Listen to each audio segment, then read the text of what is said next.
quedas nas bolsas no mundo, e aí você tem incertezas nos Estados Unidos, na Europa, na China, e a perspectiva cada vez mais concreta de recessão global. O que a gente pode perguntar, né? Qual é o problema da economia mundial? Inflação ou recessão? No momento, os dois, né? Como a gente vê aqui.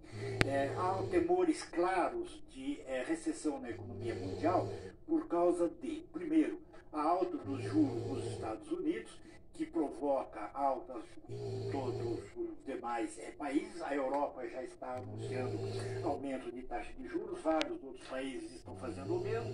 Para quê? Para combater uma inflação que os bancos centrais mundiais acharam que era uma inflação provisória, que era por causa dos combustíveis e tal, e na verdade a inflação se espalhou e agora tem que combater a inflação. Então nós estamos com dois problemas. A inflação elevada, que tem que ser combatida com juros elevados, que gera recessão.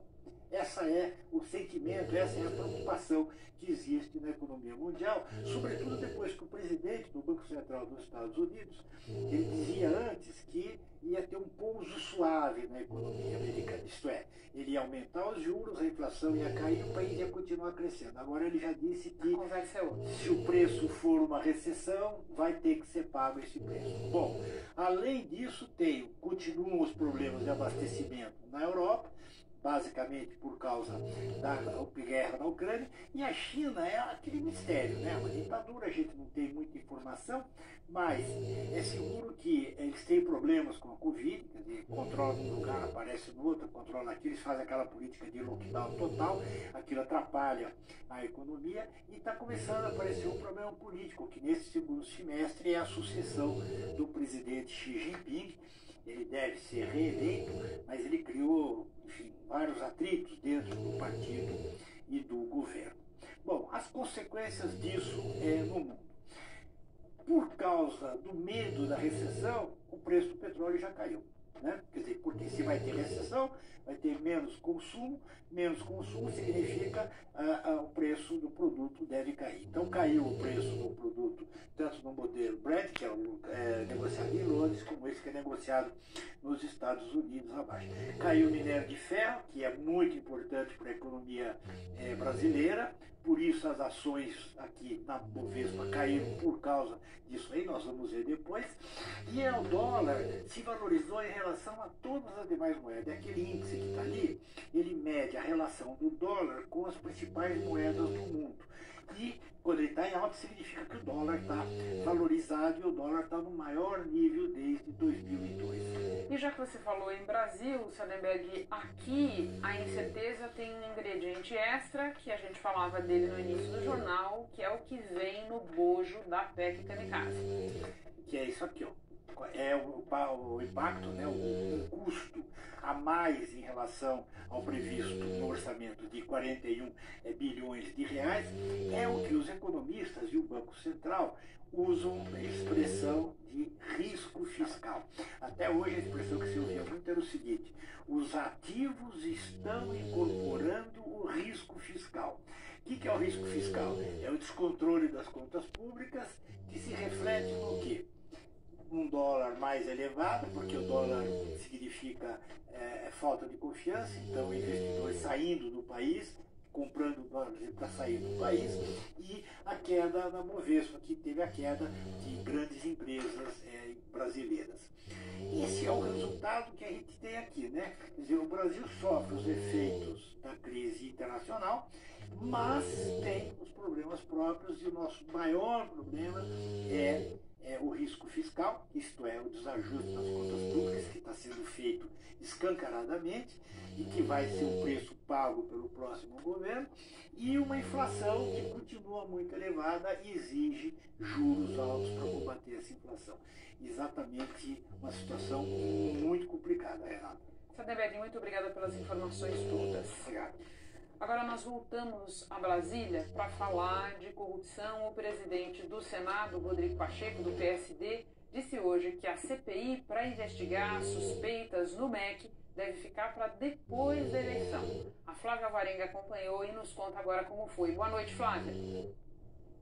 Oi, Renata, boa noite a todos. Essa informação veio depois de uma reunião de líderes partidários hoje no Senado.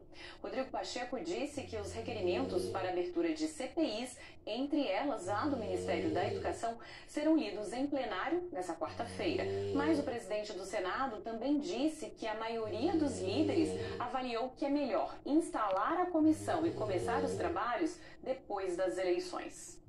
O período eleitoral, que é naturalmente um período em que há uma politização e acaba partidarizando as discussões, que esse período eleitoral evite contaminar o processo de investigação da CPI, que naturalmente, necessariamente, precisa ser uma investigação minimamente isenta e imparcial no momento de mais regularidade, de mais normalidade do funcionamento parlamentar, que não é o caso de um período eleitoral. Ele está com medo. Para a abertura da CPI do MEC tem 31 assinaturas e foi entregue na semana passada. O objetivo é investigar as denúncias de que os pastores Arilton Moura e Gilmar Santos atuavam para liberar verbas da pasta em troca de propina.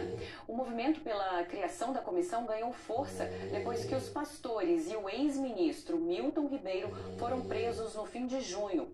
Outro fator que elevou a temperatura foi a divulgação de uma conversa na qual Milton Ribeiro contava à filha que foi alertado pelo presidente Jair Bolsonaro sobre a operação da Polícia Federal. O líder da rede, senador Randolph Rodrigues, disse que vai recorrer ao Supremo Tribunal Federal se a CPI não for instalada imediatamente. Sob a Constituição, não cabe juízo de valor, de oportunidade e de conveniência de quem quer que seja, muito menos do Colégio de Líderes do Senado Federal. Eu aguardarei até amanhã a leitura do requerimento para instalação da CPI do MEC. Caso não ocorra, não restará, lamentavelmente, à oposição outra alternativa, a não ser recorrer ao Supremo Tribunal Federal. Hoje, a defesa do ex-ministro da Educação, Milton Ribeiro, pediu à ministra do Supremo, Carmen Lúcia, o arquivamento das investigações. A defesa argumenta que o inquérito da Polícia Federal se baseou em uma gravação obtida de forma clandestina e de fonte anônima. É uma referência ao áudio divulgado pela Folha de São Paulo, em que Milton Ribeiro diz atender a um pedido do presidente Bolsonaro ao repassar verbas a municípios indicados pelo pastor Gilmar Santos. Renata. Flávia, aí, enquanto isso, nós tivemos na Câmara autoridades da área da educação, o ministro que ficou no cargo depois da queda do Milton Ribeiro, o presidente do Fundo Nacional de Desenvolvimento da Educação e também o controlador-geral da União tendo que dar explicações sobre esse caso. Sim, o dia todo hoje, Renata. Vitor Godoy, atual ministro e ex-secretário executivo de Milton Ribeiro, disse que cabe ao ex-chefe explicar se houve irregularidades ou não no MEC. Já Wagner Rosário, da Controladoria Geral da União, afirmou que se orgulha de que haja apenas a investigação a respeito do ex-ministro da Educação, Milton Ribeiro, envolvendo a alta cúpula do governo. Vamos ouvir. Só ele, né, pode dizer o que aconteceu, porque como o meu secretário executivo aqui está do meu lado, ele não acompanha 10% das minhas agendas, porque ele tem as agendas dele. E era exatamente isso a forma como eu trabalhava com o ex-ministro Milton. O que é corrupção? Se é só receber propina, se é utilizar outros atos. Então, assim, dentro de uma complexidade do tamanho do que pode ser um conceito de corrupção, a gente só garante que tem corrupção depois que a gente tem a pessoa condenada, né? O que eu tenho aqui até agora é que nós não temos ninguém da alta cúpula, temos aí esse caso de investigação em cima do ministro, não tem mais nenhum caso de ninguém envolvido recebendo propina e coisas do tipo, isso é uma coisa que orgulha bastante. Quem também foi à Câmara prestar orgulho a vocês, mas a gente não, que nós somos eleitores. Tem mais respeito com os eleitores. Perguntado sobre as denúncias de superfaturamento no órgão, o presidente do FNDE, disse que não cabe ao fundo decidir sobre compras, e sim oferecer assessoria técnica. Renata. Flávia, tenho ainda um terceiro assunto com você, que é o andar das coisas na Caixa Econômica Federal, depois da queda do presidente e de 2 vice-presidentes. Por causa do escândalo de assédio sexual, hoje tomou posse a nova dirigente da Caixa. Sim, foi a posse, Renata, e logo depois da posse, no início da noite, Daniela Marques deu uma entrevista coletiva a jornalistas. A nova presidente da Caixa anunciou a abertura de um canal de denúncias direto para as 35 mil funcionárias do banco. Sobre a consultoria independente que vai ajudar nas investigações de assédio sexual e de assédio moral no banco, Daniela Marques disse que a empresa deve ser escolhida ainda esta semana. Além de Pedro Guimarães, o escândalo na Caixa já levou ao afastamento de 2 vice-presidentes. Renata. Muito obrigada por todas as informações que hoje foram muitas, Flávia. Agora o noticiário internacional, começando por uma nova ameaça à sobrevivência do governo de Boris Johnson.